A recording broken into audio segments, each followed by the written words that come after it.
Hello, ladies and gentlemen, and welcome back to another edition of the Weekly Review. My name is Mike Larkin, and by my side, as always, is the RWT dead man, the one, the only, Mr. Paul Morales. Paul, what an eventful week. It's always a pleasure. How are you, dude? Oh my God. Eventful week. Yeah, that's pretty much sums it up. And I'm doing pretty good, by the way, since you asked. Of course. Well, I'm going to say right now, probably as we get towards the end of the show, both of our blood pressures will be risen, but we're going to start off happy and somewhat and actually be civil until we get to the coked out Barney at the end of the show. And y'all know what I'm talking about. So, yes, I do. Yes, I do. Yes, I do. The coked out Barney. Yes, I do. Before we get to that ridiculousness, I figured let's start it off like this because there's a lot to talk about. AEW Dynasty just happened on pay-per-view. I enjoyed the show. A solid night of wrestling. What a lot of us saw was going to happen was Shane Strickland, the one and only Swerve, won the AEW World's Heavyweight Championship against Samoa Joe in a very good match. First ever African-American World Heavyweight Champion. I'm here for it, man. I am so happy to see Swerve get his shine on, if you will. It was the right time. They pulled the trigger in the right time. Yeah, ever since Full Gear, and actually he's been doing really, really well. As far as like the wrestling aspect of it, and them actually kind of bringing it back to where they're not really pushing him, but it doesn't really seem like they were pushing him. But as time went along and he started to progress with Joe and Hangman Adam Page, it developed the way it did, and it was great. I mean, this title victory was something that needed to happen for him, and it was the culmination of all the doubters that were doubting what he was doing, pretty much, in essence. Yeah. For me, I thought Will Ospreay and Bryan Danielson was absolutely amazing. A lot of people were very iffy about the finish of him taking, just the driver, and then boom, he starts, not really seizing, but convulsing, and then he hits him with the thing for the 1, 2, 3. I really enjoyed it, but what were your thoughts on how the angle ended with that particular match? I know it's an angle and everything, but it didn't rub right with me. I mean, if it's a dream match for everybody, to enjoy and whatnot, it would have been better had it just developed into a really, really great finish rather than it kind of having that injury angle. It didn't sit well with me. Out of everything that happened in that match, and Bubba Ray actually kept saying, it was like, spot, and he was right, but it turned into a really, really great match.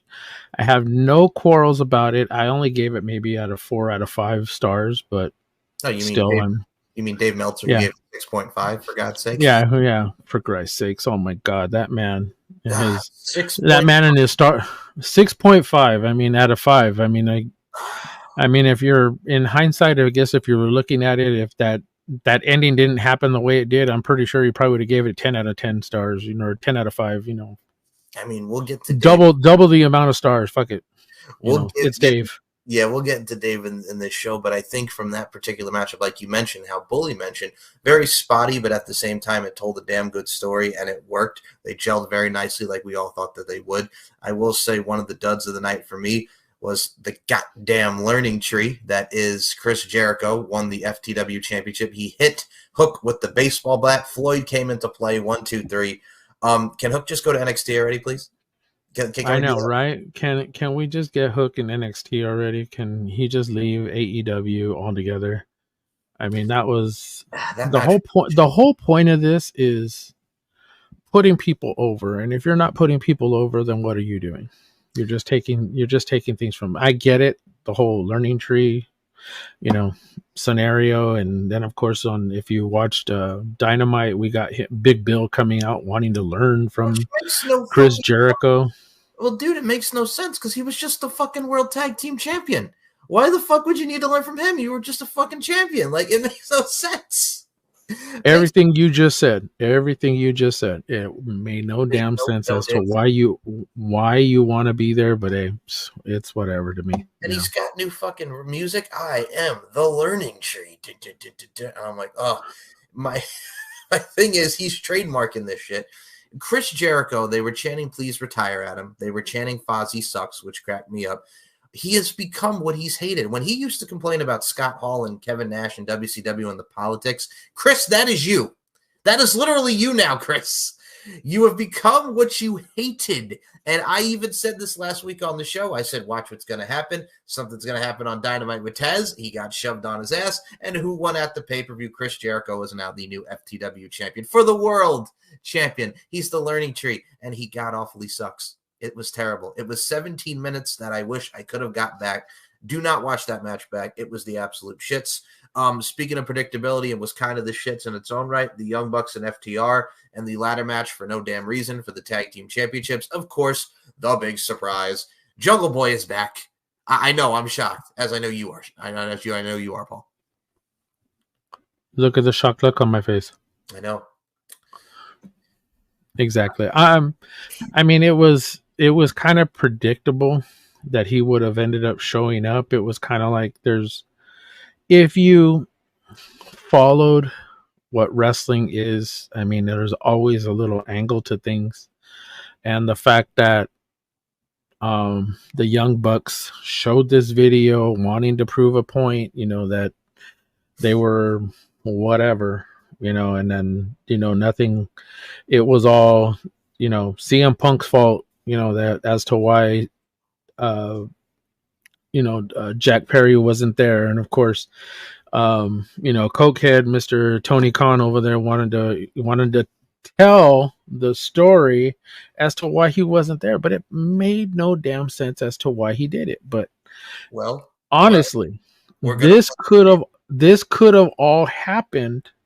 This all could have transpired without them showing the damn video. Well, I'm glad you brought that up, because we are going to play a video as I bring this up on my screen here, because you sent it to me.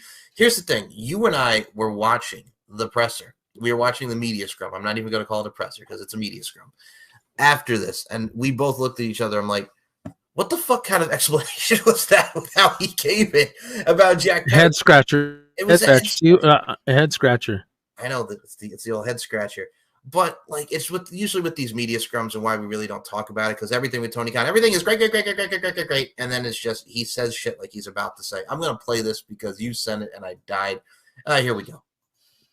So I guess that footage that aired on Dynamite, I think some people might say you probably were right, or maybe some people might disagree, because I felt like Jack Perry today felt like a bigger star than he was before.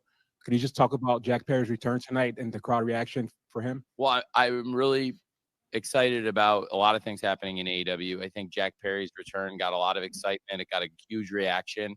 Again, I mentioned we were in Chicago. It was a great night for the company when Jon Moxley became the IWGP World Champion. And I got to watch Jack Perry's return to American wrestling in New Japan Pro Wrestling. He got a massive star reaction at New Japan Pro Wrestling's Windy City show. And I think he's been doing great work in New Japan Pro Wrestling. And when you go over, do an excursion, have a great run like he had in the New Japan Cup, and a great performance like he had against Shota in Chicago, I think that had a lot to do with it. I do think we made a bold call in the run-up to this match, and really it heightened the circumstances. And I do think it added to the presentation of the moment of Jack Perry's return tonight at AEW Dynasty. And the pay-per-view was a home run, and I think a lot of people felt like it was a great return. Also, I felt like it was important to explain partially where Jack's been, because the last time we saw him on AEW television was at Wembley Stadium. He went through the curtain. We never saw him again since. So I did feel like some responsibility to the viewer, given I knew Jack was going to return to AEW, that explain where he's been. Motherfucker, we know where he's been. You showed us the goddamn footage, and we're not idiots. We know what happened. We know they fought. We know he got suspended. We know CM Punk's got fired. And you want to live in the land of kayfabe and just go, well, I wanted to explain why he's back. Fuck off. We know why he's back. Oh, my God. I can't with this man. He lives in fucking kayfabe land. Yeah, we didn't know that he went over to New Japan. We didn't know that he tore up his contract. We didn't know that he called you and the Bucks a bunch of pieces of shit. We didn't know that he actually shot on you, all three of you, while he was there. Yeah, we didn't know all that because, we don't have the internet and we don't, we don't watch anything aside from AEW, right? I mean, we're all a bunch of dumbasses that are over here just talking shit about what's going on. But of course, some of us are actually smarter than others. Look, the fact is that this dumbass actually thought for some apparent reason, like nobody knew where the hell he went to. Oh, well, he showed up in New Japan. No kidding. Oh, because shit. you sent him over there to get him away from CM Punk, to get him away from the people that were in the company. And then you decided, hello, you decided because it's your company to send him over there. So why do you feel the need to explain as to where the hell this idiot was? We knew. We ain't done. It's got to play into the story. Don't you love wrestling, Paul? Because I love wrestling, Paul. Oh man, I swear, I can't with him sometimes. I mean, and he's just. We're gonna get to him at the end of the show, but I can't. This is just a preview because Tony Khan, he is the epitome of the 2002 film with Dana Carvey called The Master of Disguise. This is what you're doing, Tony. This is what I want you to do. That is literally Tony Khan in a nutshell, folks. But I mean, go. Turtle. Am I not turtly enough for the Turtle Club? Turtle. Yes. So, with AEW Dynasty, a solid show. And I mean, Willow Nightingale winning the championship. By the way, short effing match. That match was like really, really short. And we found out, I believe Julia Hart was dealing with some nagging injuries. But god dang it. Like, I'm happy for Willow, but at the same time, like, we know what's going to happen. Like, I can see this from a mile away. It's exactly like the New Japan debut. Mercedes is going to walk her ass over there to Double or Nothing, go into Vegas, and she's going to win the title. You don't have her just come in and wrestle and not win. You know what? I am going to be so disappointed if Mercedes comes in and wins that title because it does nothing for her. Nothing. And I'm being honest, this does absolutely nothing for her. See, Tony, I'm actually telling you, not that Tony, but actually Tony Robinson, my our other friends over at You're Mean to Me podcast. I mean, I have told, she has been rambling about Mercedes Moné for, oh my God, since she actually showed up in AEW. I mean, she's so disappointed in everything that she's doing. I mean, if she is injured, why the hell is she there? It makes no sense. I mean, Dom storyline. Okay, he's a little injured. Seth, throughout him dealing with his meniscus in his knee, again, we know why he was there because it helped the story along. Problem is that this woman can't take a bump. This woman can't do nothing but come out, show herself, and that's it. Or get attacked. So, but really, her being there, her going through all this means absolutely nothing. It's not going to help her. It's actually going to be the exact same thing as we go through all this. I swear to you, what's going to happen is nothing is going to change. Absolutely nothing. She is not going to be there to change a damn thing. She is just going to be there to make her money and then leave. And she's already said she's going to go back to WWE. And she's already made it a point that she's just coming there to make her money and then leave. That's it. As long as she doesn't have to sell. You're welcome, Tony. I said that just for you. I love it, but as long as she doesn't have to sit there and moan like she did in that friggin' getting attacked with the lights went out, probably one of the worst cells I've ever seen. And we'll get to the other worst cell, my goodness, but this cell was just like, oh. She's like, oh no. The best one was that she showed the video of her falling off of the apron. And then she's over there blaming Willow that it was her fault. No, bitch, you fell off the damn apron. You fell off of the rope. And you fell onto the floor. And you fucked up your own knee. Plain and simple. You did. It was your fault, Mercedes, Miss Sasha Banks over there. You fucked up. You slipped on the rope. This isn't Willow's fault. This is your damn fault. And name of that insurance company is called Yo Fault. Yo. Well, and it just to tie into the Dynamite really quickly. It's like if they have her, because they're doing the whole who attacked her in the back with the was it Willow or was it Chris Statlander? Willow Nightingale does not need to turn heel right now. If it was, I don't think it was Julia Hart. If it's Chris Statlander, because as we saw, like she made her slap, like protected the slap, but the slap went into Willow's face, like slap your face. Like if this is a thing for like a Chris Statlander heel turn, why? Like none of this makes any damn sense. Like it really makes no goddamn sense what they're doing here. Like for real. Going into this match, I get the history of the New Japan thing, but this literally makes no goddamn sense. Tony and Chris, you both, I love you both because this is the funny shit that they go back and forth on.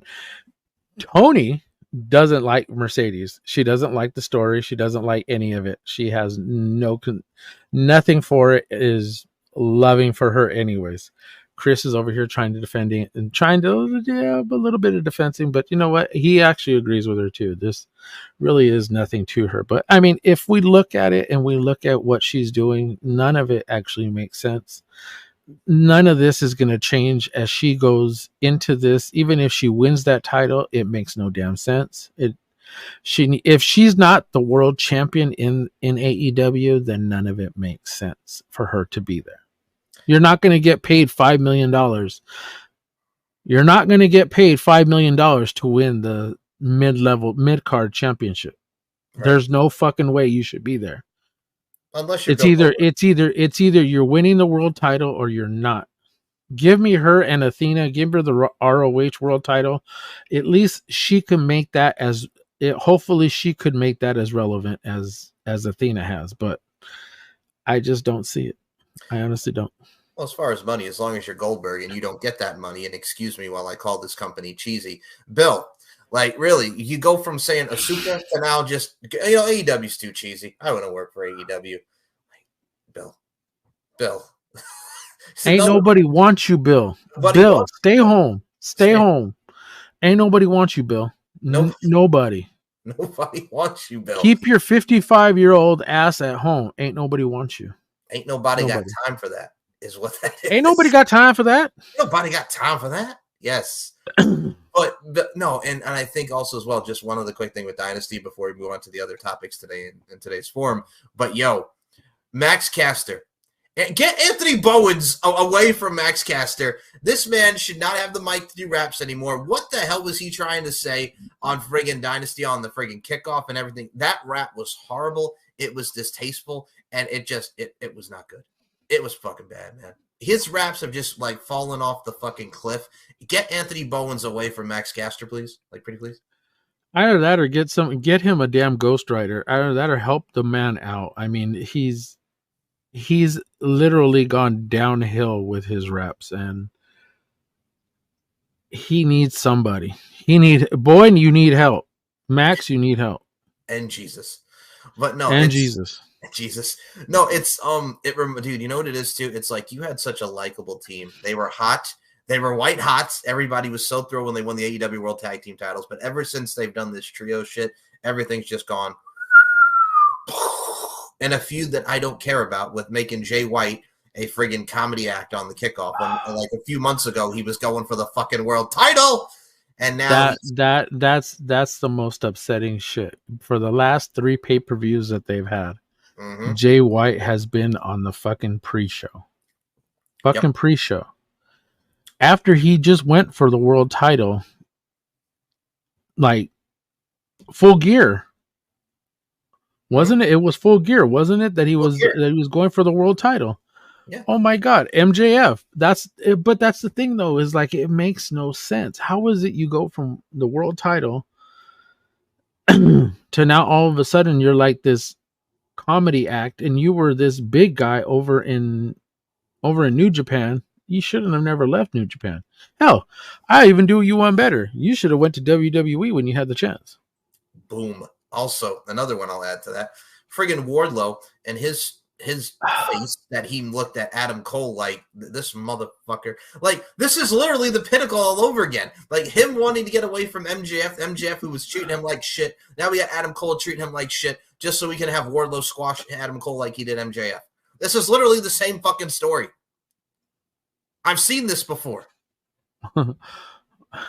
Back to the Future. Wash, rinse, repeat. Yep. That's what this is. And the fact that they're doing this with Wardlow again pisses me to fuck off. He got that. I know it pisses him off. I can probably. I think it does. You could see it. You could see it on his face that it pisses him off. Like, we are really doing this again. I have no doubt that man is going to leave whenever the hell his contract is up, but he's going to be gone. I don't care if he goes to TNA. I would much rather him go to TNA. Hey, Mike dude. Mike Santana went to TNA. Matt Hardy went to TNA. Like, go ahead. Yeah, but Matt Hardy's not working on a contract, so that's true. That's true. But at least he's working there, and he's making things happen. So that's congrats to Matt Hardy going over there and showing up, man. Yeah. That was really, really good. I didn't expect that.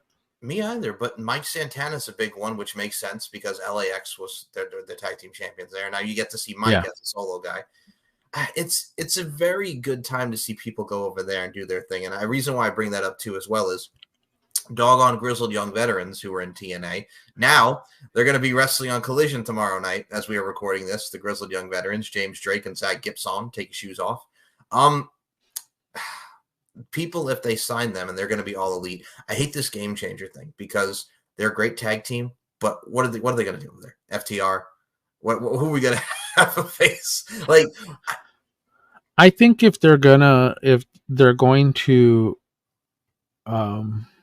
revamp the division, they need guys there. And it isn't like they didn't have guys there before, but I mean, I'm saying like it would be better if they're going to do this to bring some people in. So at least in my eyes, great for them. Go make your money. Go handle your business. I mean, I hope you get, the world titles. I hope that you're there to get the world titles, but if not, then you're probably going to end up in ROH, probably going after those tag team titles. Oh man, no, I'm excited too because I love their work since NXT UK and NXT, even during the Schism. Oh yeah, I didn't care for Schism, but I did love them. I did love them as grizzled young veterans. I loved them in NXT UK. I thought that was probably one of their better runs. As UK tag team champions, even as NXT champions, tag team champions there too. So I mean, you can tell that they're workers. Even before that, even in Progress, I mean, I loved them even there. So I'm just hoping that they do something really, really well. Even in TNA, they even developed some, a quick fan base while they were there too. It's not like they weren't there and they weren't known. So true. Man, that's it. And I mean, I will say this: Rebellion was very good. I mean, like we mentioned, Matt Hardy and Mike Santana. I'm just happy to see a lot of people, like you mentioned, getting work. I mean, it sounds like criticism with AEW towards it more, but I'm like, when you have an owner who has his head up his ass and his nose in some stuff, you tend to lash out a bit. But we'll get more into that as we move on to the next topic. We are going to talk about Kenny Omega, that boy, commenting on Rossi and the Marigold situation. Let us pull up the Kenny Omega tweets and the Kenny Omega articles. Here we go, Mr. Paul Morales. Here we go. All right, so Kenny Omega is the latest with negative things to say about Rossi Ogawa. Unless you were a pretty big fan of Japanese women's wrestling, you may not have heard of seeing the name Rossi Ogawa before Tony Khan threw a GIF party to celebrate his exit from Stardom earlier this year. So Kenny Omega on his Twitch stream wrote, and we'll get to the excerpts here. From someone who lived it, breathed it, who was very close friends in the industry. I don't mean necessarily wrestling industry. I mean like the government issued press and the information that they know. Just going to leave it at that. I would say don't be so quick to listen to praise for that individual because someday, I'm not sure when it will be, maybe not today, maybe not tomorrow, but someday people will know the truth. What they do with that truth, I don't know. Will they share it? Maybe, but a lot of the higher-ups in Japan, they know exactly what business he's up to, what he's been up to for decades. That's all I got to say. And he pretty much said, I don't care about Rossi bringing an internet wrestling word for blah, blah, blah. I mean, whatever, it's no big deal that he's done. That's not even the top of the iceberg. Just you freaking wait when it finally comes out. There are a lot of people who refuse to work with him for the very same reason. Some of those people, even in WWE, even in AEW, they have a good reason. It's not just like, yeah, I decided to wake up and not like this guy. And he said that he would be very, very hesitant to work with Marigold founder Rossi Ogawa. He would be very hesitant. But I think at the end of the day, he's got a new Dream Star Fighting Marigold promotion. I'm looking forward to seeing what he does. We saw him at NXT, like you mentioned, with Julia and William Regal. So I'll get it. I'm looking forward to it. And he pretty much said that, you know, Rossi's Rossi. He's done this song and dance for his entire life. A leopard can't change its spots. If you like him, you like him. He said, I've got the actual inside track. Whatever you guys hear in the dirt sheets from American journalists who've got no fucking clue otherwise. They could say what they want from someone who lived it, breathed it, who has very close friends in the industry. I don't mean necessarily like what we just mentioned. So what are your thoughts? Well, the interesting part is that, you know, Rossi's starting Marigold. So I know that the reason why Julia is still there is because she's going to help him out, at least for the first few months. So we're not going to see her in NXT anytime soon.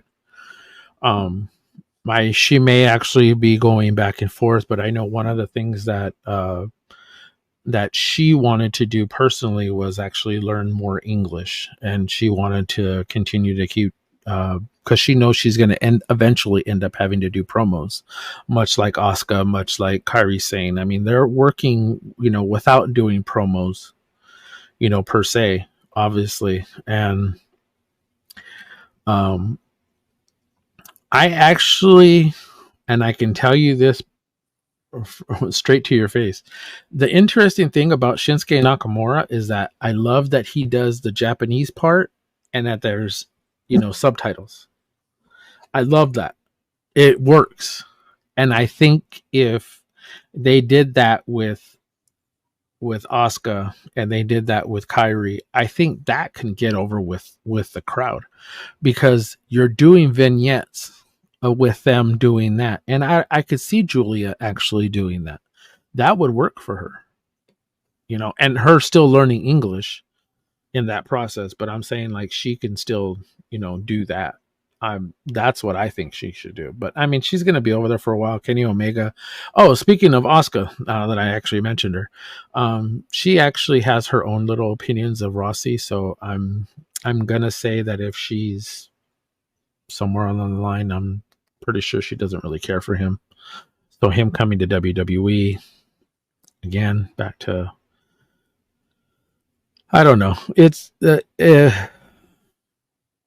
if Kenny Omega is pretty much on spot, I mean, he knows things and he's just not saying things until somebody else says anything. I look at it like this. Like, I like how you brought up the Nakamura, the subtitles. I think that would help as well. It adds a great look and a layer to the character, much like it would for Julia. I think with this situation, we shall see how it unfolds. And I think it's just great to see these Japanese talents. I mean, Rossi did give us great matches in Stardom and great talents that have come from Stardom and have moved elsewhere. So I think time will tell with this overall situation that we have with Kenny Omega, Rossi, and the Stardom effect here. But I got to say, as far as effects here, there's a lot of effects going on in the world, especially in Oklahoma. Now, we will bring up Oklahoma here because Oklahoma is the top. Oklahoma. As I bring it onto the screen here, folks. So as we go here, let us take a look at some Oklahoma. Boom. All right. So this comes from Nia Rose. Competing, the commission passed the motion to warn AEW to not do this again, or there will be punitive action taken. So as you see in the screenshot here, as we get it on the screen, folks, item F, discussion into what punitive action to take against AEW for allowing a transgender-born male to compete against a female. The administrator, Joe Miller, explained that AEW, a professional wrestling organization, had an event at the Paycom Center on December 20th, 2023, where a transgender wrestler-born male had a match with a female wrestler. The match in question is Nyla Rose against Alejandra Leon. Oklahoma State OSAC had no idea as the wrestler had filled his wrestling license application out as a female. OSAC was alerted by a local wrestling organization that had previously done the same thing. That organization acknowledged they knew that was a violation of the OSAC rules and that they would refrain from doing it again in the future. Joe Miller explained that he called AEW and explained that it was a violation of the OSAC rules. He then asked the commission if there was any other action they would like to take against AEW. Mike Bauer said that the Oklahoma State Athletic Commission boxing, kickboxing, and MMA applications all ask if someone has this gender reassignment, but the wrestling application does not. He said that it needs to be updated so this doesn't happen in the future. Commission members ask questions and discuss the issues that come along with male versus female wrestling.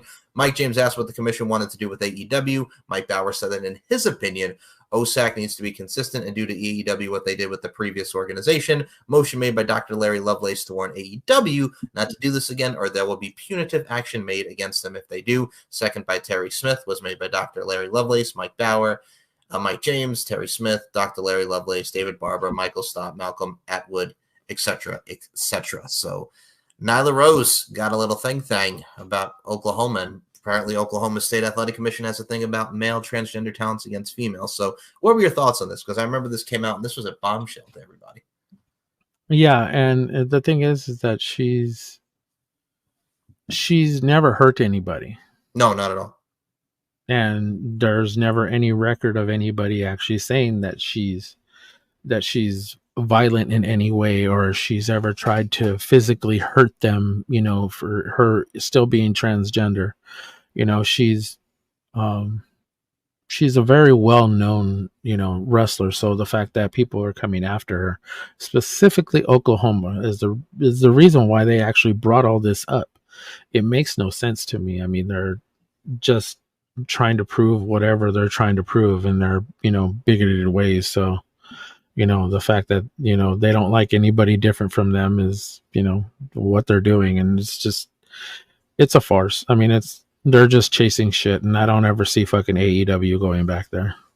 No, and you see a lot of independent wrestlers and wrestlers in general really sticking up, like, okay, yeah, Oklahoma, I'm not going to fucking wrestle. And people, and there's a lot of wrestlers that are coming to her defense, and they're just like, I'm not going to go there anymore. And you know that what Oklahoma is losing out on is a lot of people. I mean, and I get where they're coming from, but I don't get how they're going about it.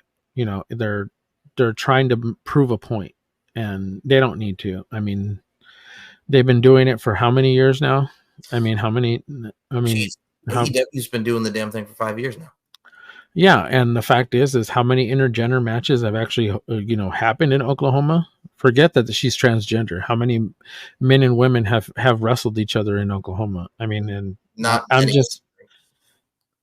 before all this, I mean, the fact is that they're doing all this because of her, specifically for her. I think at the end of the day, also, again, I don't mean to put it like this, but like you mentioned it with their bigoted ways, look at the state that we're talking about here. You know, it's the southern state, and it is what it is, y'all. So, I mean, it has that effect on just the overall bigotry and ridiculousness that really runs within this country of what we get to see from people just being asshats. And I'll put it the bluntest way possible. Yes, I said asshats that exist in this world. They got nothing better to do except for just be a bunch of dickheads. Yeah. Yeah. Sorry, JR, your fucking state sucks. I like Jim Ross. I truly do. That is not. I truly do, and I know that's not. I know I said that, but I mean, I get JR's not the reasoning why it's like that, but you know, it's just they're just a bunch of pieces of shit inside their legislation, inside their government there. So you know, it is what it is. You know, you can't make these people actually, you know, change. So. No, it's the old song. It's fuck to the left, fuck to the right, spin around, go fuck yourself tonight. Yeah, there you go. I just one of those two. I had to figure. I just freaking blew the bit anyway. As I have egg on my face from that bit, I digress. So, but bottom line, Oklahoma, go fuck yourselves. Except for you, Jim. Yeah, exactly. So we can move on to somebody else who could go fuck themselves. How apropos is that? Vince McMahon is starting a new wrestling company. Dude, his ass should not be even in wrestling. Get the fuck away from wrestling. I know we'll talk about him here a little bit more, but Vince does not need to start a wrestling company. Who are you going to get? You're going to get the fucking the old school cats that you had? Like fucking Hulk Hogan can barely move. Someone so can barely move. Who are you going to get? Like, really, Vince McMahon does not need to be any near the damn wrestling company and wrestling business as a whole. It was funny when this actually came about that somebody actually mentioned that he was going to do this, and it was like, we're talking about Vince McMahon here. We're talking about Vince coming in and possibly, you know, owning up a company. So the fact is that he's not gonna do much. And if it happens, yeah, who's he gonna bring in? A bunch of old people, a bunch of old wrestlers? Is it gonna be the Old Timers Club? Hulk, can you wrestle another match for me, brother? Vince. Yeah, exactly. I mean, I don't know. It is what it is. You know, he's gonna do what he's gonna do. So, you know, it's Vince. Trump, Donald. Wait, no. Anyway. No. No. No, God, please, no. God, no. I mean, okay, and I'll be in all seriousness. Yeah. he may have the money to do it, but Yeah. he's not going to get. He may get people to back him to do it, but there are not going to be enough wrestlers that'll want to work for him. Right. I mean, well, now here's the thing. If he was to do this, what the hell would you call the promotion? Like, you're known for WWF, WWE. Like, what the What's he going to do? Oh, hold on. What's he going to do? Run to the NWA and try and take everything from there? Billy, tonight, I will run your company. Smash these pumpkins. Ha ha. I don't even think he knows who the fuck Billy Corgan is. I don't even think he knows who the hell the Smashy Pumpkins are. So, let alone They smash pumpkins. I mean, he's probably going to see Vampiro there and probably be like, man, oh wait, Trevor Murdoch. He's probably going to see Trevor Murdoch and he's probably going to be like, hey, I know you. Weren't you with my company one time before? It's going to be like Raven when Raven talked about when he got hired in 2000. Who the fuck hired Johnny Polo? Exactly. So I don't know. It's Vince. It is. We don't know. Now we'll get back to Vinnie Mac in a little bit here, but next up on the docket, Mr. Paul Morales. Oh, from one shithead to another. Dave Meltzer. Dave motherfucking Meltzer. Man, and here I thought we were going to skip this subject, but hey, you know what? Hey, go ahead. No. Because I got a whole lot to say about Mr. Old Grandpa, Grandpa Dave. Grumpy old fucking Dave. Well, who do we start with first then? I mean, we'll start with this first just because he's our boy. He just won the NXT World's Heavyweight Championship. Oh, man. What all right. That trick? What that trick? Oh, first of all, let's just put this out there. Him and Ilya Dragunov on friggin' Wednesday was amazing. That pop when he won, the roof came off the damn place. On Tuesday, not Wednesday. What'd I say? Wednesday, sorry. Tuesday. You said Wednesday. Man, see, you're looking, man. What show are you on, man? You don't even know where you're at, man. You know what I mean. Yeah, whatever. I know what you meant. I mean, this is the beginning of spring break, NXT spring break. This was actually night 1. Next week, it'll be night 2.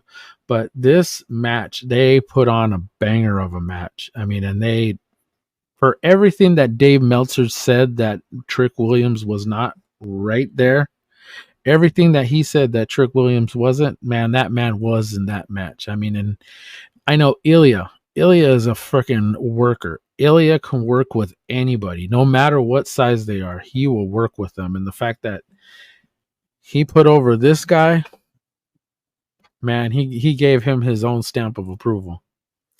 I mean, for what Dave had to say, because again, Dave Meltzer, so his comments on Trick Williams were, Trick isn't that good. That's the reality. He's got incredible charisma, but you put him in the main event match. Brian. Granted, he did look really good against Ilya, but Ilya is one of those people that gives you a false perception, Brian, of the ability of the other person. It's like wrestling Ric Flair or tag team wrestling the Young Bucks. You always look better. Really, Dave?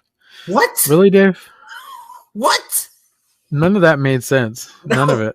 It's just half of the time, I think he just wants to say what he wants to say and just hopes it sticks to the wall. Hope for the fucking best. And now we'll get to another young lady here who has been, I'm just going to say this right now before we even bring it up.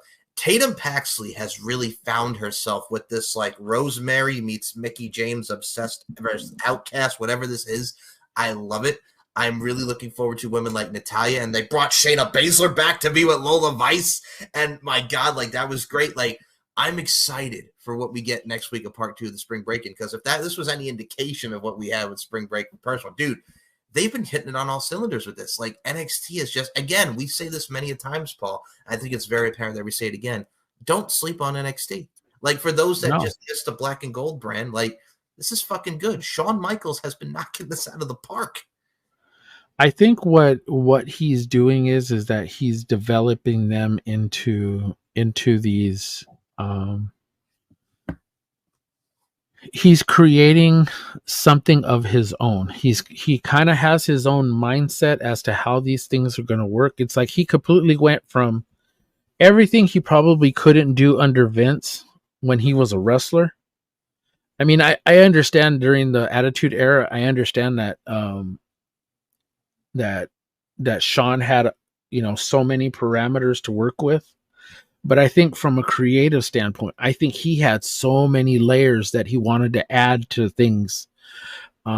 Stuff with Marty, stuff with Triple H, stuff that during the Attitude Era versus Brett, you know, going on as his career went along, even after he retired somewhat and came back, you know, in 2002, you know, and everything kind of went forward from him. I think that's the thing, is that he's done so much and wanted to do so much with all this talent, and I think it's shown how great he is as a producer. I'll even add to your point, man, because I love everything that you just said. It's very accurate. It's very true. It's blunt. It's honest. But what the great thing about it is, too, look at like 99 and 2000 when he had left wrestling before he came back in 02 at that SummerSlam. Like Texas Wrestling Alliance, he's trained guys like Brian Kendrick. He's trained guys like Lance Cade, God rest his soul, Bryan Danielson. Like the man knows how to train. He knows how to help people and develop, like what we're seeing now here in the NXT. Like, dude, like if there's any mind, Shawn Michaels, that's the real learning tree that you should really look at and take in and take it all in, man. But, man, we got another post here. Oh, my God. So this was Dave Meltzer's take on Tatum Paxley, who we mentioned, almost won the NXT Women's Championship this week in the triple threat with Roxanne and Lyra Valkyria on Tuesday, not Wednesday. But I have to say this, man. Love the character. Love what she's doing. She has a very unique look, and her fiance, Mr. Javier Barnell, Big Body Javi, came to her defense as well. So here we go. Dave Meltzer had written, I hate that character. Hate it. It's just a waste of time. It sucked with Alexa Bliss, then Alba Fire, and Isla Dawn did it, and it wasn't good with them either, and she's the worst out of all of them. Hi, Dave. Mike Larkin. Sky Blue and Julia Hart. If this was AEW, you would not be bitching. Bitching, Dave, Brian. You would not be bitching. Sky Blue and Julia Hart are doing some spooky shit up in that piece, too. And I like both of those ladies, but if they were in AEW, that being Mrs. Tatum Paxley, you'd be okay with it. You'd be yippee-skippy down the Yellow Brick Road with Mr. Tony Khan. Like, let's be fucking real here, bro. Like, if this was AEW, you would not be bitching. Bitching. And Tatum Paxley has really worked hard at her craft to do what she does. And as you see in the screenshot, Javier Bernal would say, Dave Meltzer is a waste of time. Doesn't he need us to make his little fake ratings? Javier Bernal, bravo to you, sir. And now you go ahead after I did that. Bitchin', Rand, go ahead. It's true. It's so fucking true. I mean, and we look at everybody who's done this whole gothic, crazy, psycho, Daphne, you know, yeah, Daphne. Oh my God, loved her doing it in TNA. Loved her doing it wherever she was at, because it was something that she developed and she took the character to another level. Rosemary. Look at Rosemary. Look at everything that Rosemary has done in TNA. Even and Sue Young. I mean, we can throw out the list of names. Mickey James, who actually had a crazy character. AJ Lee actually had a crazy character. Asuka, crazy character. Jeff Hardy, crazy character. Chelsea Green, when she was Laura Van Ness, the crazy Chelsea Green. Chelsea Green. Yeah, exactly. I mean, and the list goes on and on. The ones he just mentioned right there, Alexa Bliss did a great, phenomenal job with it. Mm-hmm. Isla Dawn and Alba Fire have been. Isla Dawn and Alba Fire, the two that he mentioned right there, crazy girls. But you know what? It works for them. It works for them. And the fact is that Dave is so out of touch, he couldn't touch himself. You know, and that's being true. And you know what? You look at the evolution of Tatum Paxley between the time that she got there and the time and now. She has literally changed her character 4 different times, but this one sticks. This one just works for her, and she's making it work. Why does everybody have a fucking problem with it? Oh, wait a second. That's not everybody. It's just Dave fucking Meltzer. Old fucking Grandpa Dave, who is more fucking senile than Vince. He's more senile than Vince at this point. Well, yeah, when he's fighting with Brian Alvarez on their show talking about Deonna Purrazzo and Mariah May, did you see that the people were into it at the end of that match? And I'm going to say this, folks. I watched Deonna Purrazzo and Mariah May from whether it was, what was it, fucking Collision or Dynamite, whatever it was. Dynamite. Dynamite, thank you. Nobody cared. Everybody just sat there until the end, until Tony Storm came in. Dude, nobody cared. Like, Dave, I watched the same match that you watched. It's just because you don't want to say a negative thing about AEW. That is literally it. He does not want to say a negative thing about AEW, God forbid. But no, I look at Tatum Paxley, like you mentioned, many different variations of the character. Like, she was just that chick with Ivy Nile. I almost said Isla Dawn. Ivy Nile. And they were a tag team. Like, she had a broken nose, and she really was just like, okay, she's there. But this, spot on. A definitive character, a definitive evolution of her being the outcast. They ran the video package. It makes sense with what she wants to do. She's obsessed with the NXT Women's Championship and anybody who holds it. Like, the layers, like you mentioned, that Shawn Michaels has brought to the character, it works, man. Like, I cannot say anything but good things about this run with Tatum Paxley. Like, if she wins the NXT Women's Championship next week or a month, I don't care. She'd be great. Like, she would be amazing at that. So we will now move on to some more. Wait a second. Hold on. Why isn't Roxanne Perez is another one that actually was like that too? Well, so why does it? So again, I go back to why does it matter that that Tatum Paxley is doing this? Is it just because she's Tatum Paxley, or is it the fact that she's just doing a fucking gothic, crazy, psycho, character? Technically speaking, Roxanne Perez is doing a nut character now too. Like, she's obsessed. Like, I never got my rematch. Nobody likes me. Why are they all disrespecting me? Do they know who I am? Like, she's gone off the deep end. And Roxanne Perez ain't got no hate, but you got to hate on Tatum Paxley. And I'm sorry, but this works for her. I mean, I don't care what the hell fucking grumpy old grandpa fucking Dave has to say. I mean, this works for her. As we move on, and Paul has brought this to my attention, Queen of the Ring, shout out to Alex. A lot of sexist comments towards women here, and we'll start with this one. This gentleman wrote to her, by the way, you might want to tone down the whole cunt thing. So Alex responds with, I was called a cunt during my live stream today because I said it's a great time to be a wrestling fan. Women in this space deal with this level of harassment every day. At this point, it's become numbing.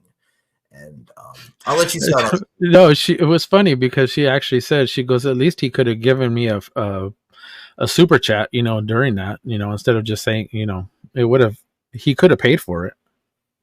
True. Instead, to get this kind of publicity, at least he could have paid for it. True. I'll let you start on this one, and then I'll give my thoughts on the other one too as well. But go ahead, man. I think what this does is that it minimizes like every woman who works hard. Alex, Denise, Kate, Miss Kate Fabe, Stephanie Hardy, Minnie Portable, Wheezy Blonde, Tony Robinson, Ella J, Veda Scott, those Wrestling Girls podcast, Thunder Rosa, Mickey James, Valerie Wyndham, aka SoCal Val, Lisa Marie Verone, all the women who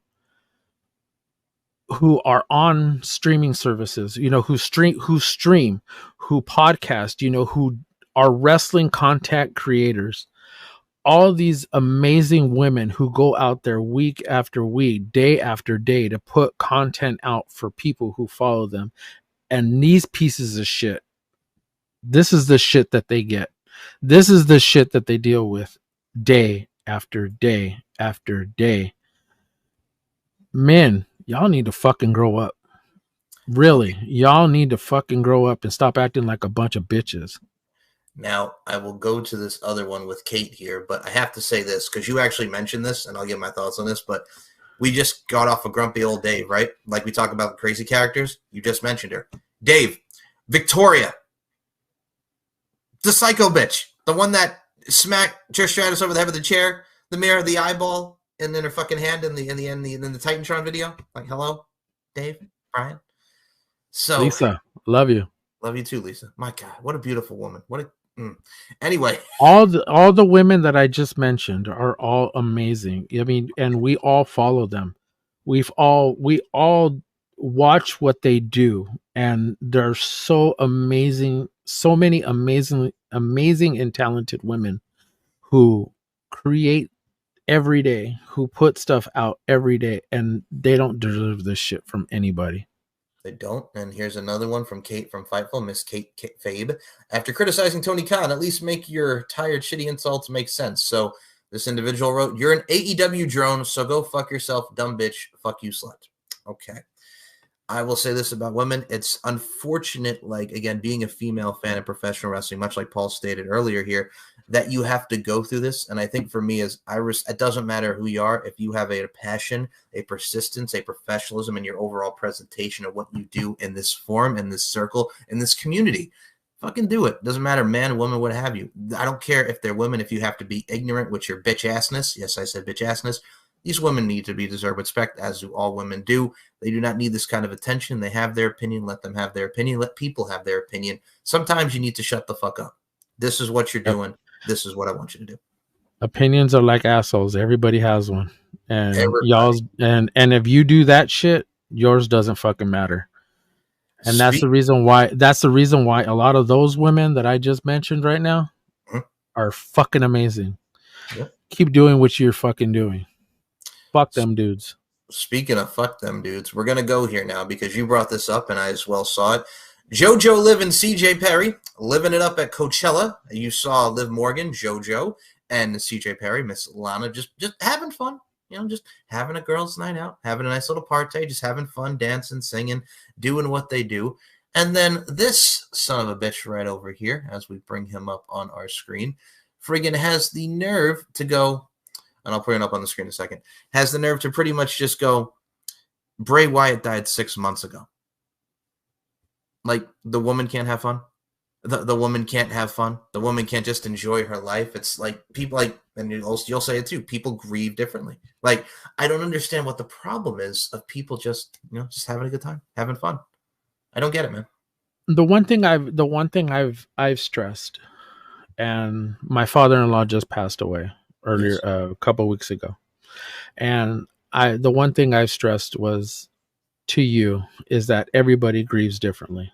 Right. My way of grieving is going to be different from yours, you know, and JoJo lost her kid's dad. You know, we don't know what she's been going through the 5.5 months prior to this. We don't know. I mean, we can assume that it was, you know, a lot of crying, a lot of reflecting, a lot of, having to talk to her kids about it. You know, you watch that Bray Wyatt documentary, you see every emotion that she's feeling. Maybe not every, but we see all the emotions that she's feeling at that moment. This is just a woman wanting to get out, wanting to enjoy her night out, some time with her friends, and that's it. That's all she's trying to do. Why is everybody hating on her? Why does everybody have an opinion that doesn't matter? She's enjoying her life. She's grieving in her own way. And there are stages to it. There are stages to grieving. And you know that. I know that. You know, and what she's doing right there in that picture, in that video, is enjoying the moment with her friends. Right. And my thing too is like, dude, like you mentioned your father-in-law, God rest his soul. When I was you're very welcome. My grandfather died when I was 9, and it broke me, man, because I was very close to my grandfather. My grandmother died when I was 25. Like, it's people grieve differently. I was very close to my grandparents, like my mother and my father. They raised me, and they were the best to me, and I love my grandparents. Like, it was those years were very hard, just, you know, just dealing at such a young age with my grandfather. And then as I'm getting older and seeing what happened with my grandmother, like, it's hard. Like, I grieve differently. I didn't want to talk to anybody, but I also still made sure, like, you know what, I have to have fun. They would want me to live my life. And I would think Bray Wyatt would want JoJo to live her life, take care of the kids, just the kids and the family live their lives. And I mean, at the end of the day, like you mentioned, people grieve differently, but also at the end of the day, again, this is what you're doing. This is what I want you to do. If you got nothing nice to say, and if you just want to spread that in the world, then just don't. And it's just wrong. It's sickening, and it's no need for it. It's so unnecessary. And I even hate the fact that we're talking about it, but people got to be assholes, and people got to have opinions, and people are like, you know, opinions are like assholes, like you mentioned. Everybody has one. So everybody has one. Everybody has one. Not only do they everybody have one, but we do have everyone and their mothers getting released, as we had some cuts, if you will, from the WWE this week. And oof. All right. We're going to go into what happened here, because I think the person I really want to start with first, after looking at this list here, I want to start with the one where it was very emotional. It was very reminiscent of Drake Maverick getting released in 2020. Poor Cameron Grimes. And he had come out and said on Busted Open that he was told, like, hey, they're not going to release me. Like a week prior, they told me, and then 5 days later, he gets released. But Cameron Grimes, I'm going to say TNA, because X Division champion there, tag team champion. I'd love to see Trevor Lee back in the X Division. What say you about Cameron Grimes? I think he's going to go wherever he goes, and I pretty much think TNA is probably a great destination for him to go back there and do what he was doing before, prior to everything, prior to coming to prior to going to NXT. You know, what he was doing there was amazing, just an amazing talent. And we saw how great he was in NXT. You know, that character, he developed it, he worked it, and made it shine. Unfortunately, and I say this, I think I've said this quite a few times. Unfortunately, he got caught in Vince McMahon's, portal of weirdness and being thrown out there, and people not, taking him seriously, and being thrown into miscellaneous matches for no apparent reason and losing in like 2-3 minutes, and that's it. Ended up on main event, and that was it. For me, it's literally, that's true. That's true. That's what they did. It's like he would put them on main event and like give them tryouts, and then from NXT, and then boom, go back down. I think my favorite gimmick from him in NXT was the LA Knight feud for the $1 Million Championship, and him getting all that money and everything. He had the gimmick, he had the creativity, he had the entertainment value. It was always entertaining, but you brought him up to the roster too soon. He had like a mini feud with Baron Corbin, and then they did nothing with him. Like you mentioned, he got stuck in the Vince McMahon before he really were phasing him out type of vibe. Now he's officially gone. But the last time we saw him, he's taken that 4-second loss to Braun Breaker. And this brings me to another one. Like you mentioned, I think he'll do very well, Cameron Grimes. But Zion Quinn, who was a free agent, and he hasn't been seen in a year. He got squashed in 4 seconds by Braun Breaker on SmackDown. He has been wreleased. Where I could see him going, dude, as I don't know if you're aware of this, and I know a lot of people are, but his wife is Harley Cameron over there in AEW. I could see him going over to AEW to be with his wife. I can see that. I could see him going over there. I think, and I don't want her to go there, but I think Xia Li could actually benefit going there. I'm not saying no. Understand what I'm saying. Okay. She is really going to be a mid Carter there, but I think she would actually be better in ROH, because the ROH side of that is actually better. Don't ask me why. Just seems to be developing better than what the actual AEW side of the women's division is doing, because it just seems like the stories are have a little bit more fluidity. Is that a word? Yeah, that is a word, isn't it? Fluidity. Yeah, see? Oh, I'm learning unagi. Anyways, no, it does work, and for some apparent reason, like her being over there may actually work. So as you on the other hand, head over to TNA, because their women's division fucking rocks.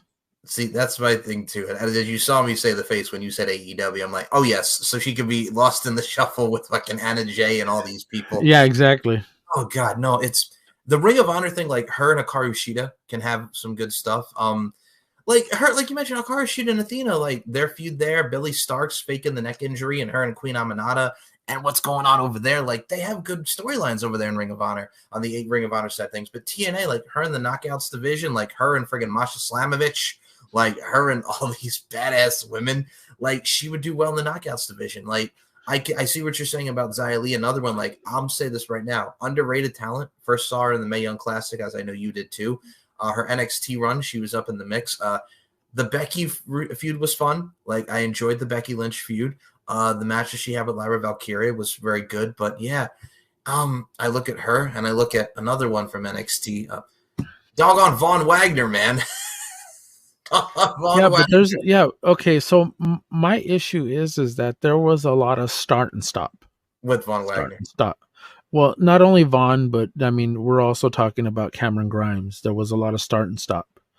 Xia Li, when she was brought up to the main roster, what did she have? She was a face. They put her in feuds. Had that that entrance, sort of that entrance that she had that just kind of worked for her. They brought her up too soon. That was Vince. That was all Vince. But at the same time, she didn't get to develop the character. Remember, she had that the matches against Becky Lynch, where Becky was like, God dang, this girl's good. She is great. I mean, great in that ring.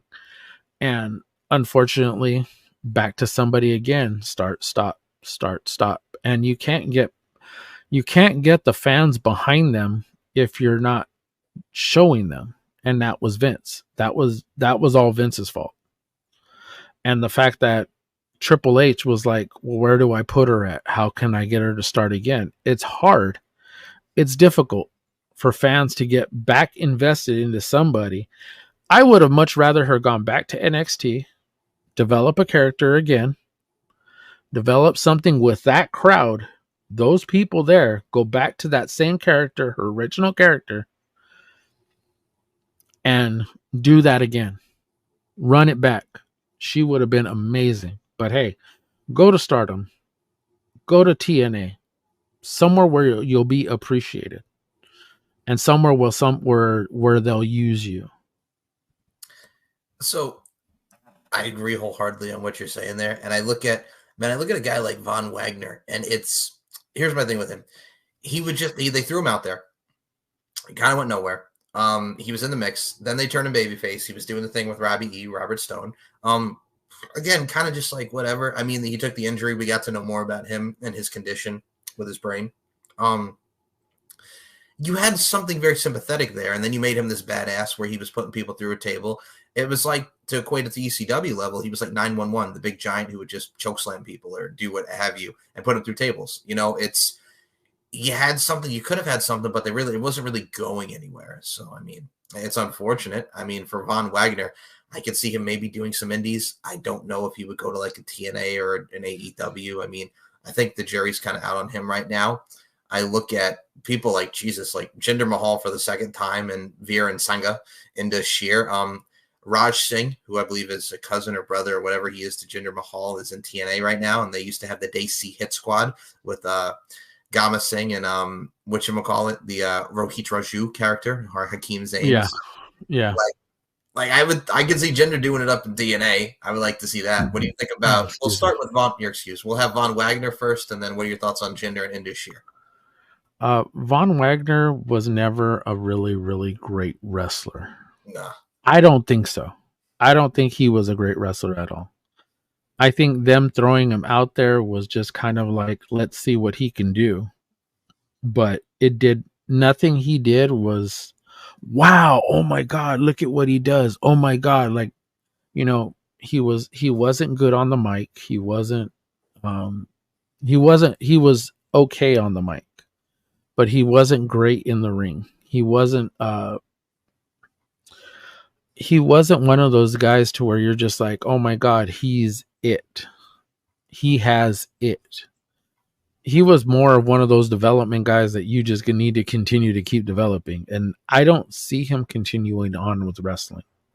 If he does, great. If he goes somewhere else, reinvents himself, you know, works with other people other than people that are in WWE, great. Hey, great. Awesome. But I just don't see him continuing on. Jinder, please head to TNA. Yes, thank you. Jinder, please head to TNA. Thank you. You, Mustafa Ali, give me something there. I would love to see it. Mustafa, speaking of Mustafa, oh my God, that man is reinventing himself so well in TNA. I mean, that man is kicking ass in TNA as the X Division champion. Man, he is killing it. But I think Indishir, Senga, and Veer, I don't know where they would go. I really don't. If they continue on wrestling, I don't even know what their ages are, but if they continue on wrestling, great. If wherever they go, as I understand that they were kind of giving WWE a lot of criticism because they're of Indian descent. And they're like, well, you're trying to go into this side of the world and you're losing Indian talent. How does that make sense? Make that make sense. So wherever Veer is coming to, yes, I went there. Veer is coming. Wherever he ain't coming. Not anymore. Well, wherever he does go, I'm sure it's whatever. And I mean, Pornhub for all we know. Well, and I don't mean to be like whatever with this one, but they got rid of Sid Scala, who was a wrestler on NXT. Oh my God. Sorry about that. Sid Scala, who was on NXT UK as a wrestler, and the assistant to general manager Johnny Saint. When they announced it, I'm like, I totally forgot that dude even still works here. Hey, Odyssey Jones was drafted to Raw last year, so when the hell is he when is he coming? Yeah, we don't even know when Odyssey Jones is gonna be there. They totally probably exactly. Yeah, I'm pretty sure they forgot about him. I thought they showed him. I thought he showed up in TNA or in NXT one day, but I was wrong. Yeah, but Sid Scala, fine, whatever. I don't mean to be like that, but I mean he could go do the UK indie scene, whatever. I'm sure he'll be fine. But they'll all eventually end up on the indie scene somewhere. So I mean, we'll be seeing them. One that shocked me is like you mentioned Sue Atchison, who was in the Sue Atchison. Dude, she got the Warrior Award at the Hall of Fame. Like that's what I remember. Yeah, she's been there for almost 40 years, 38 to be exact. Make-A-Wish Foundation, man, and then that's it for Sue. Damn, she started in 1986, so she's literally been there for 38 years.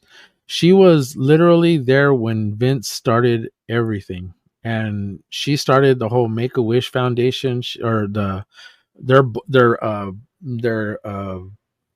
jointness with the Make-A-Wish Foundation. She was actually the director of community relations for WWE, the reach out, to the community for the wrestlers and everybody in the organization to go out, including Vince. I bet you he ran out and reached out and touched somebody. But anyways, that's a whole other story. Okay, wait a minute. I know that was bad. I'm sorry, my bad. Borderline. No, I friggin' do the Vince voice and everything at the start of the show, and then you just come out the friggin' woodwork with borderline up in this piece, man. Jesus. All right, I'm sorry. My apologies to anybody I may have offended. Anyways, but no, seriously. Okay, so they also lost Trent Wilfinger, which is actually the athletic development senior VP of athletic development, and executive vice president of talent, Dan Ventrell. Now, speaking of Dan.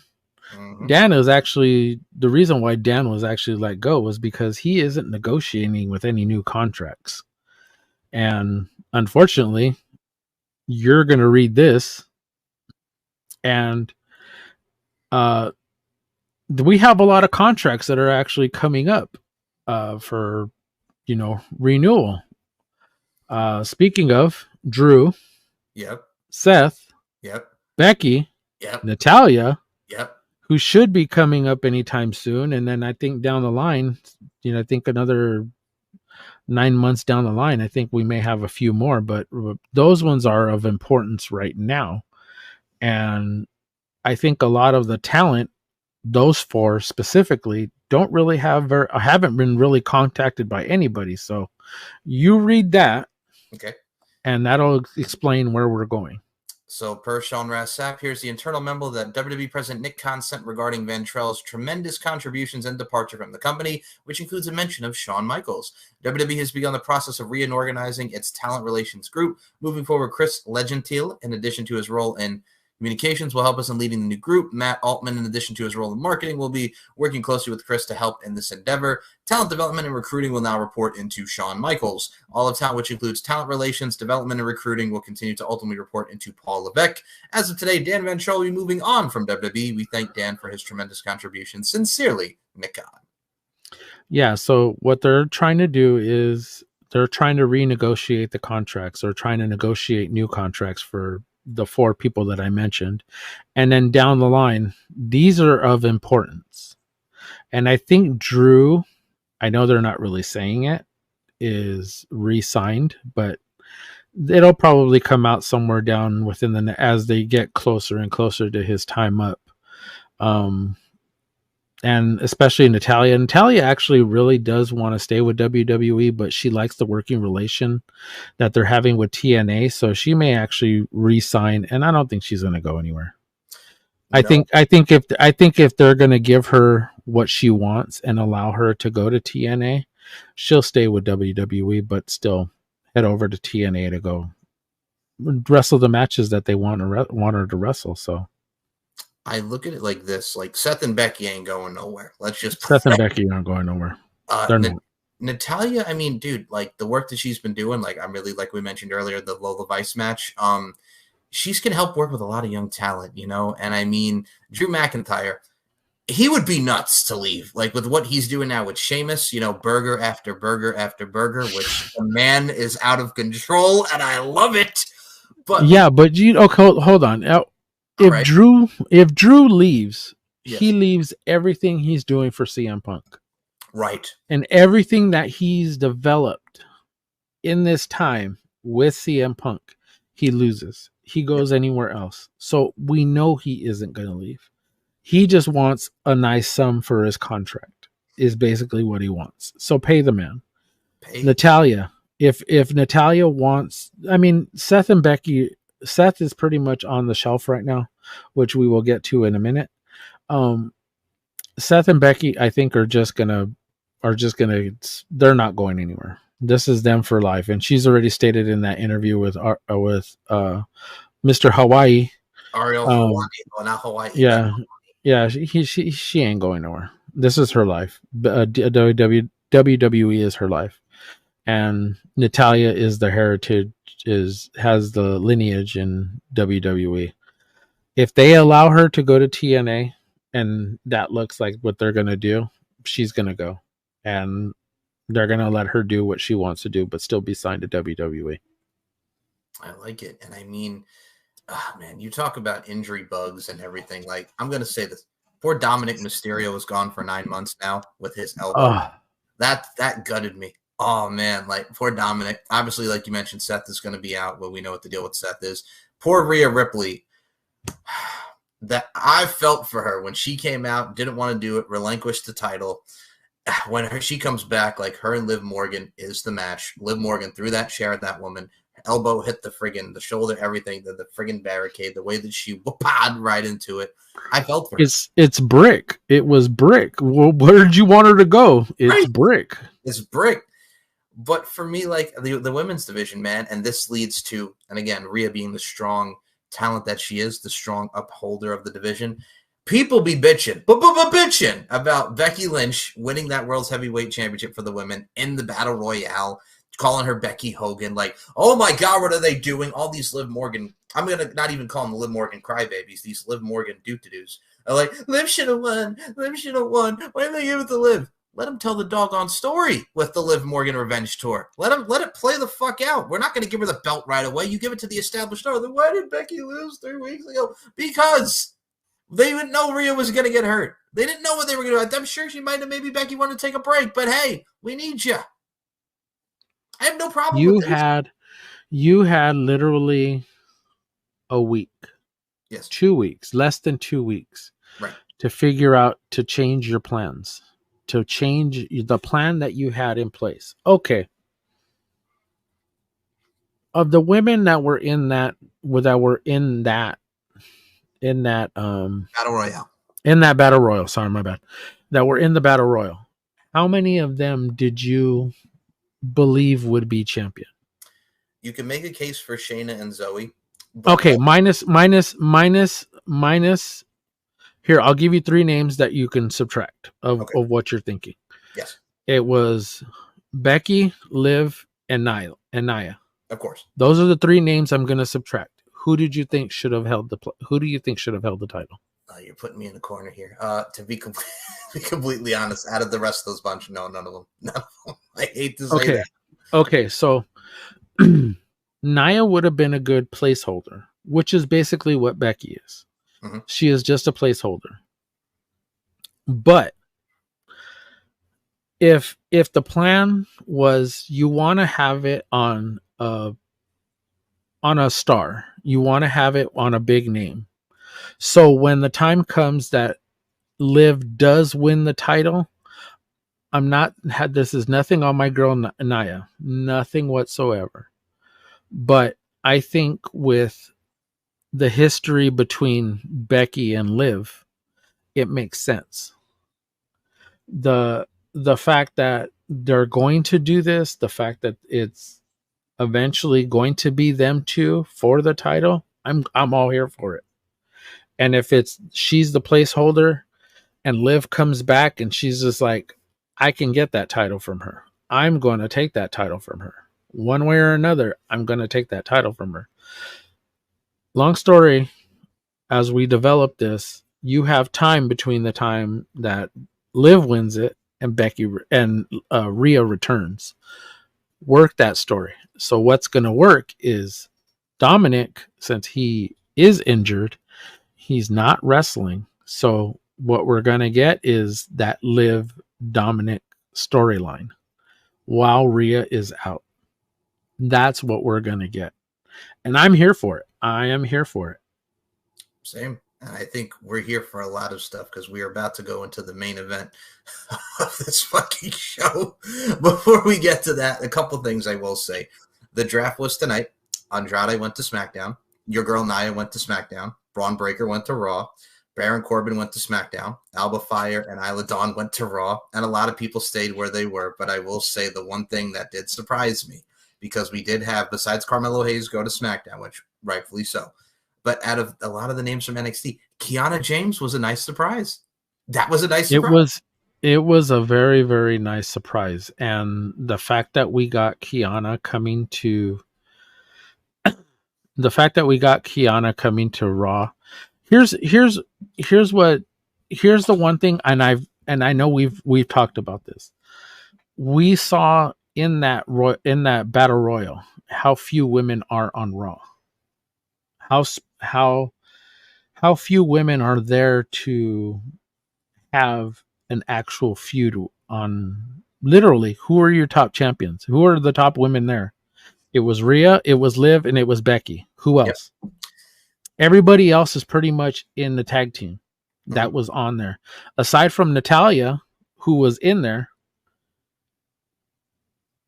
who were the names? Literally, those are the 4. And now with Rhea out, now you only have 3. Where's Nia? She went over to SmackDown. So literally, you got 2. The fact is that they need to bring in names. Now, come Monday, when we end up with the next, I don't know. What is it?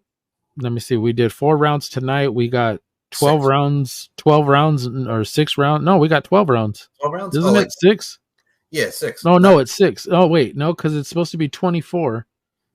Right. Then, yeah, 6 rounds. 6 rounds. Sorry, my bad. No, 8.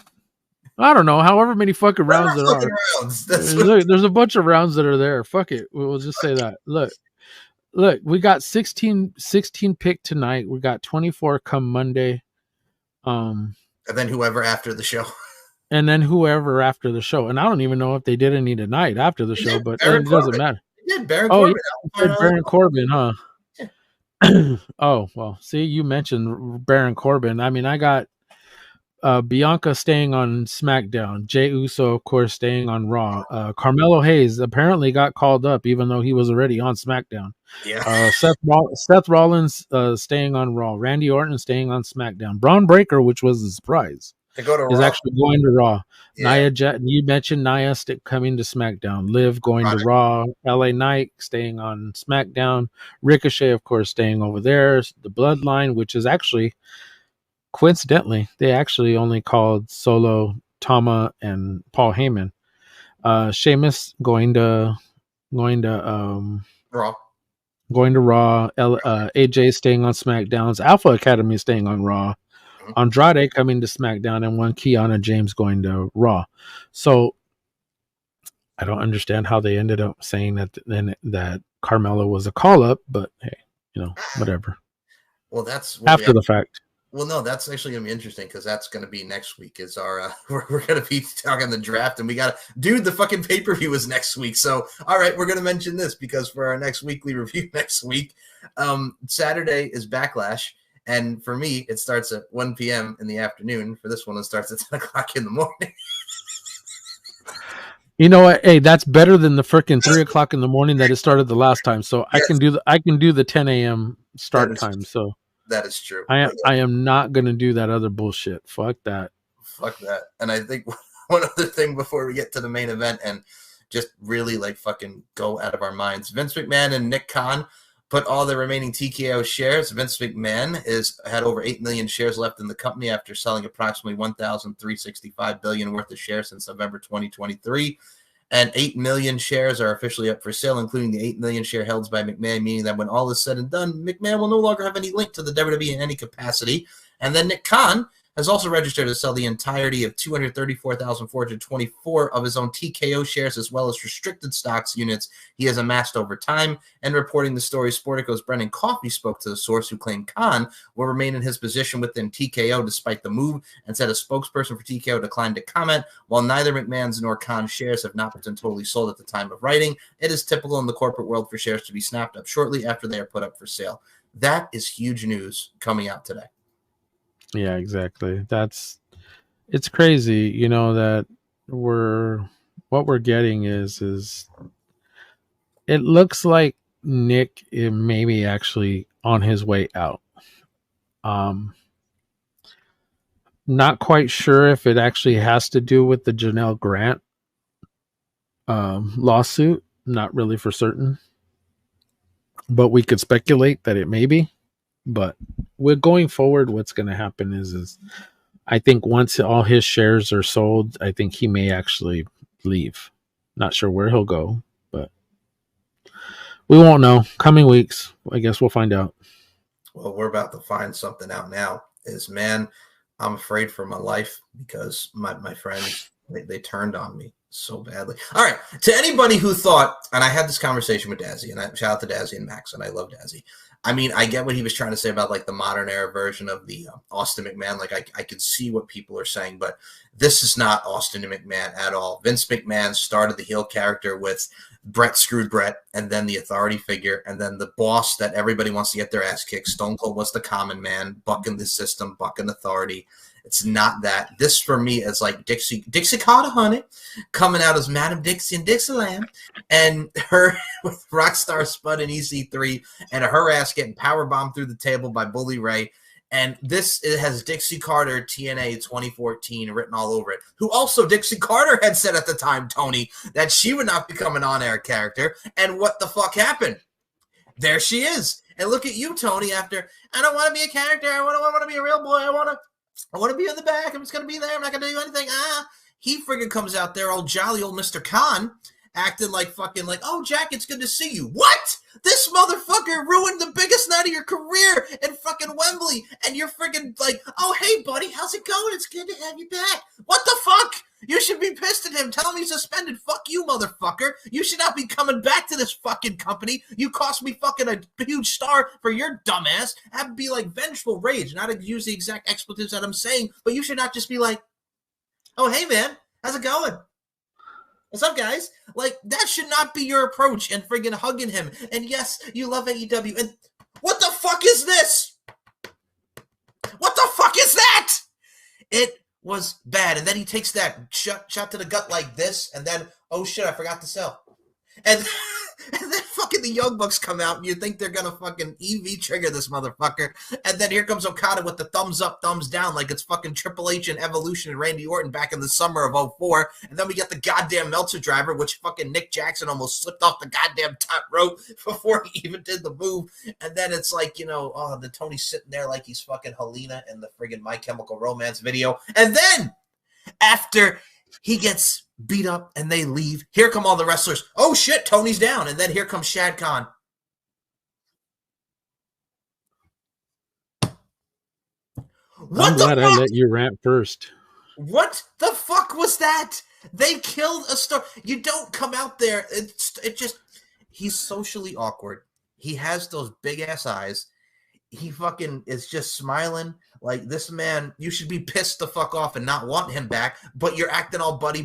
Oh yay, Jack said he loves AEW and he loves the fans. Oh boy, yippee skippy, come back to my company. And just that friggin' the grin when he hugs him and he's just like I got him, like hook, line, and sinker. As soon as he announced at the top of the show, oh, Tony Khan is gonna be in there with Jack Perry. They're gonna come to face, and I'm like, oh no. Like, I know something's going to happen. Tony's going to get hit. But I didn't think we were going to take a Meltzer driver and what the hell that was. But you have Shane Strickland, who won the title. And Willow Nightingale got a celebration, nonetheless. Shane Strickland could have had a celebration. He could have just had, this is a big thing. Show the video package. Highlight Shane Swerve Strickland, the new world champion. First African-American world heavyweight champion in AEW history. What does he get? A unnecessary waste of a match with Kyle Fletcher, who is a J-Bron. Oh, but he's the Ring of Honor television champion. I don't give two shits. He hasn't won a match since 2023. He doesn't fucking matter. I don't care if he's an Aussie Open, oi, oi, oi. It is a fucking useless, unnecessary match so Shane Strickland could be on the fucking card so he could be in the opener when he should be in the fucking main event celebrating. But no, we had to get Mr. Tony Khan friggin' get a fucking Meltzer driver and the goddamn punch to the gut. Why? And now Shane's gonna be on the fucking opener of Collision cutting a promo. Great. Why not freaking use him more on the show that actually gets more viewers than fucking Collision does? But we got to give him a 3-hour block. This whole show just made me so mad, and I laughed as soon as it happened. Paul, we were laughing about it. Mama Larkin and I were watching it. I watched it 5 times, and she watched it with me because we didn't know what the fuck to say except just laughing at the fact that this maroon, this goof, this aloof took a friggin' move. Now that he can say I can be a real boy and I'm a fan and I love this. I took a bump. Finally, he lived out his fucking dream. Just go, man. I'll come back. Just go. No, man. Tell me how you really feel. It was the shits, and it got 683,000 viewers. Congratulations, your dreams have come true. Oh man, no, man. You know what? You did not vent enough. I don't think you vented enough. I really, really don't. All right, man. Okay. No. I'm not gonna vent, man. Look here's the thing. You had Jon Moxley, yes, wrestle Hobbs, yep, for the IWGP Heavyweight Championship, and got criticized by IWGP wrestlers, not IWGP, New Japan wrestlers, asking why is he giving somebody who's never wrestled in New Japan a championship match? Oh, yeah. Swerve Strickland getting a match on AEW TV. Why? And you give Willow Nightingale a celebration. Why couldn't Willow and Shane and Swerve both have celebrations? You wasted time on Chris Jericho and the Learning Tree with Big Bill. Oh, that's right. You had Chris Jericho out there in this whole Learning Tree thing. It made no sense. None of it. None of this show made sense. Not even that ending part. Dude, Trent Beretta, I don't know why he's a heel. He just is like, oh, no, Orange Cassidy's narcissistic. You have to pick a side, Trent. And now, instead of letting it breathe or building it up, we're going to have Trent Beretta and Chucky T in a fucking parking lot brawl this Saturday. Again, back to things that make no sense. No sense. Again, back to things that make no sense. Now, let's go to Mr. I can't take a damn freaking I can't take a freaking punishment. I can't take no damn hit. I can't take a shot to the stomach. Hell, I can't even freaking do anything kayfabe. Mr. Freaking Tony Khan over here who can't do a damn thing right. Oh, Dude, I can't sell for shit. Look, that's his name. I can't sell for shit. Mr. I can't sell for shit. That's his new name. Look, this man went out there. Why was it to his gut? Why not to his head? Doesn't it have one of these on? Look, it has one of these on top of it. Look, On the microphone, condom goes on top of it. Look, see, he could have taken this in the head and it would have been a perfect shot for him. So then he took that in the head and then took the Meltzer driver and then what? Sold it. He didn't do it. Mr. I can't sell shit. Didn't do a damn thing. Nothing, none of that made fucking sense to me. None of it. If you weren't going to sell it on TV, if you weren't going to sell it to the people on the crowd, if you weren't going to sell it on NFL Network in front of a national audience, you should not have fucking done it. Period. Who said kayfabe is dead? I will play the NFL things and what he said today that people go awry. But I will say this. I'm going to play, because I had him up here just a second ago. I'm going to play our boy Tanahashi, because Tanahashi said something very imperative, much like you said with New Japan and everybody criticized. But Hiroshi Tanahashi had stated, he admitted to being envious of the speed WWE develops new stars. And I will play Hiroshi Tanahashi because there is subtitles up in this bitch. So here we go. そうですね。やっぱりこう、男女問わず、年齢問わずっていうところ、もう一つ参考になりますね。あと、スター選手がどんどん出てくるこの回転の速さというか、これまたね、ちょっと日本の団体との、やり方とはまた違ってくるんですけど、まあ、そこは羨ましいなというのはありますね。世界中からスカウトしてくるんですかね。スカウトする必要はないですね。もうなりたい人はもうみんな集まってくるんで。そういうことですね。All right. So the expectation is that what he and I'm gonna say what I guess Tanahashi is believing is that you don't have to scout outside of Japan to find great talent. Right. But he likes the way that WWE is turning over a lot of the wrestlers that they bring in and develop. Hence why like NXT is what he's basically talking about. Is their turnover to turn over new stars. Now, if you develop that type of mentality and that type of put that type of energy into it, you can get that out of anybody. It doesn't necessarily just have to be guys that are in Japan, because remember, everybody that starts in here usually ends up out there doing something else. Luke Gallows, Carl Anderson, the Kenny Omega, AJ Styles, Finn Balor. The list goes on and on and on for everybody that goes there. But you also have to understand is that there are people who are in older up in age, Gallows, Anderson, who are still very well active at their age that they are. And then now, mind you, some of them are pretty much in their prime, which is coincidentally in their 40s, oddly enough. But it works, and it's everything that they do. Mind you, Japan, you're working a little bit harder, doing a lot more tricks than what you would do in WWE. So the wrestling is different. We know as well as we all know that the wrestling is different in Japan. It's strong style, it's hard hitting, it's based, it's graceful, it's elegance, it's art. But I think that brings a nice variety to the States and vice versa. And I mean, we mentioned Japan, so we know we got to bring his name back up. All of a sudden, he just he comes back. Because we're going to play the clips after I read this. Dave Meltzer on Tony Khan saying WWE is like the Harvey Weinstein of pro wrestling. I know Khan believes this engagement is good, but I don't think that's the case. He could get away with calling Vince Weinstein, but calling the full company that is an issue that will cause a ton of blowback. Yeah.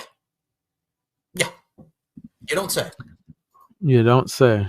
You don't say, Uncle Dave. Well, here's the thing: is that here's where the blowback is coming from. Is that people are actually saying that he should have never said that, and now who he's directing it at is actually Vince McMahon, and now he's pretty much ousted the whole company rather than just focusing on one person. He should have just said Vince McMahon. Mm-hmm. Had he just said Vince, it would have probably been no problem. But you literally ousted out the whole company. Why? You didn't need to. Two more. This. Play it. I'm going to play this, and then I'll play the Harvey Weinstein comment. So for those that didn't see on Pat McAfee, somebody should tell Tony Khan, if you have a neck brace, don't fucking move around like nothing's wrong. And I'll say the image here, Paul. I think with a smile on his face. I think you can say it to me. It reminds me of Andy Kaufman going into the match with Jerry Lawler. Is that a fair assessment? Him on David Letterman. Fair assessment. All right, here we go. Go ahead, Matt Bell. Well, I was just going to say, I understand you're keeping up with the gimmick. Someone should tell Tony Khan, hey, if you have a neck brace on, don't fucking move around like nothing's wrong. You know, you stick with the gimmick and look straight ahead like your neck's broken, okay? What are we doing here? Thank you. Okay, well, About time. Let's go. As soon as he said it, I died. Pat McAfee actually had a good comeback for that one too, and he was hilarious. The whole thing was comedy. I swear it was great. I loved it from beginning to end, man. That was they razzed freaking Tony Khan freaking big time. Well, when he's talking about, in the kayfabe, my friends, we've always had a conflicting relationship, and did you know that the Meltzer driver is banned in the state of Tennessee and and I'm like, oh, and the thing is too, you're watching him on the NFL Network, and you could tell like the announcers, everybody who's interviewing him, they're looking at him just like, this fucking guy with his neck brace and just what he's saying. And if that doesn't come any more apparent here, they almost ended the interview and they almost died when he said this, because they even know themselves this is bullshit. So this was the infamous thing of what he said today. And you and I've talked about it. We've laughed about it, but I can't with this man. He is a fucking coked up Barney. I love you. You love me. Tony Khan, shut your fucking mouth, you stupid G. Fucking A. All right, here we go. Hold on. Is AEW. In many, many, many years, we are like the Pepsi of pro wrestling. Yeah. And we're up against a really evil juggernaut. WWE is our competitor. That's who we're facing. AEW, like the Pepsi of pro wrestling. WWE's like the Harvey Weinstein of pro wrestling. And I'm really proud of what we do down here. I think all right, Tony. We're gonna hold on real quick. What's the prognosis? Here is.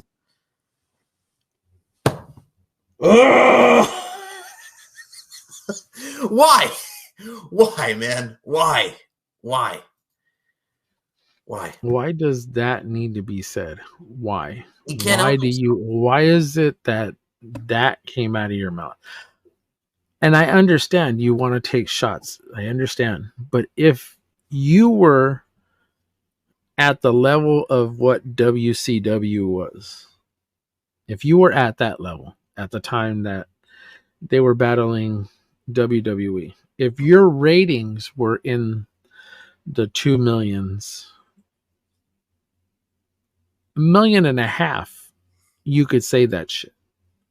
But bro, you're barely even pulling in 750,000 people. You don't need to say shit. Not one fucking thing. Not one damn thing do you need to say, because that didn't need to be said. That was just over the top bullshit. As Eric Bischoff put it, it's not like Pepsi, it's more like a urine sample, as Eric Bischoff put it on today on Twitter. Eric is not being nice today. And I appreciate Eric for that. Me too. But it's just, this man frustrates me. And people are like, oh, you're hating on Tony Khan. For the idiots that defend him, look, WWE does not give a fuck about this man. Because in 2019, 2020, sure, he was the new kid on the block, the billionaire. But then they saw what he's done, what he did at the friggin' Brawl Out, sitting next to CM Punk and not doing a damn thing, and what he's done throughout the entirety of what he's done. They realize he's just a fucking mark with money. He's a money mark. He just wants to have friends and just play with his wrestlers, and that's all he's doing. Do I hate Tony Khan? No. But I think Tony Khan, with how he acts, is not very boss-like. It's very immature. He's a 41-year-old man-child with a stupid haircut, with fucking a friggin' unibrow, and nobody needs a unibrow, to quote 8 Crazy Nights, Adam Sandler. He's ridiculous. He's a coked up Barney. That's what it is. He is the modern day Ted Turner. Okay. Minus being in front of the camera. Because remember, Ted was just the money. Ted was just the money train in everything. Yeah, but this, however, is just a man just trying to do trying to live a dream. And I get it. I get he wants to be involved in everything, but it's either there's being involved and then there's that. And you look like a dumbass. Just like Period. You look like a fucking dumbass, Tony. But Period. What's not a dumbass? Period. What's not dumb and what's not being a dumbass is listening to this show, as we will be back next week talking more of the draft, giving our thoughts and our predictions on WWE's Backlash live from France, 1 p.m. over here on the East Coast, 10 a.m. for Paul on the Pacific Standard Time. Yes. Finally, I can have breakfast and coffee and watch a pay-per-view. Pay-per-view. Yeah, so we will be back next week. Oh, sorry, PLE. Sorry, my bad. PLE. Yes, I can't either with it. But yeah, no, I'm used to pay-per-view too. So, Paul, where can we follow you on the Twitter, Instagram front, and the YouTube channel? The floor is yours. Go ahead. Of course, this is my name right there. I'm sorry, it might be on this side. I don't know wherever the hell it's at. I'm a dead man of RWT. You can find me on X. You can find me on TikTok. You can find me on YouTube under the same name. That's all. That's about all I got to say. Of course, you can find me on the RWT Facebook page, which will be in the link below. And of course, Mr. Michael Larkin. Everything else is all you. StephenMikeShow.com, LFCfights.com, SM Show 1 or MCL92 on Twitter, Larkin_92 or MLarkinMB on Instagram. YouTube channel, keep on subscribing. We have hit over 820 something subscribers. Let's keep it going to get 1,000 for this year. Check out the weekly review each and every week with my boy Paul Morales. Check out Uncaged with myself and my boy Daniel Crimmins. Check out Deep Into the Heart of Wrestling, which we'll be getting back into with my boy Robert Davis and the Demoness herself, Nicola McDonald. Check out the Steve and Mike Show with my boy, my BFF, my homie G, Steve Nicoforo. Check out On the Mic with Mike. Check out Beauty, Strength, and Dominance, the official Lingerie Fighting Championships podcast, and hit that bell, like, subscribe, comment. Do what you do and show us some love, because we got a lot of love coming back to you. So for Paul Morales, my name is Mike Larkin. We will see you next week for the weekly review. And Tony Khan, I love you. You love me. Stop being a dumbass. Bay, hey, be. We outright. Bye-bye.